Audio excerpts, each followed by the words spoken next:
আজ মঙ্গলবার ৩ আষাঢ় ১৪৩২ ১৭ জুন ২০২৫। যশোর সহ দেশের বিভিন্ন অঞ্চলে ঝড়ো বৃষ্টি ও বজ্রবৃষ্টির পূর্বাভাস দিয়েছে বাংলাদেশ আবহাওয়া অধিদপ্তর।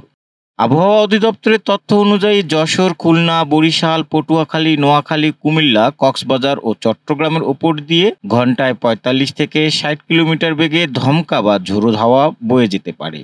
সেই সঙ্গে বজ্রসহ বৃষ্টি হতে পারে। এদিকে যশোরে সকাল থেকেই থেমে থেমে বৃষ্টি হচ্ছে। কখনো হালকা, কখনো মাঝারি বৃষ্টিতে ভিজছে শহর ও গ্রামীণ জনপদ। এতে কিছুটা স্বস্তি মিলছে গরমে অতিষ্ঠ জনজীবনে।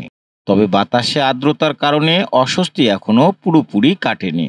আবহাওয়া অধিদপ্তর জানিয়েছে, দেশের দক্ষিণ অঞ্চলে মৌসুমি বায়ু সক্রিয় রয়েছে এবং উত্তর বঙ্গোপসাগরে তা মাঝারি অবস্থায় বিরাজ করছে।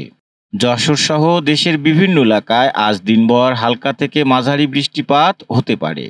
আগামীকালও দেশের অনেক এলাকায় বজ্রসহ বৃষ্টি অব্যাহত থাকতে পারে এবং দিন ও রাতের তাপমাত্রা সামান্য কমতে পারে বলে জানিয়েছে আবহাওয়া অফিস। দেশ বিদেশের খবর সবার আগে জানতে ভিজিট করুন রাতদেরনিউজ.net।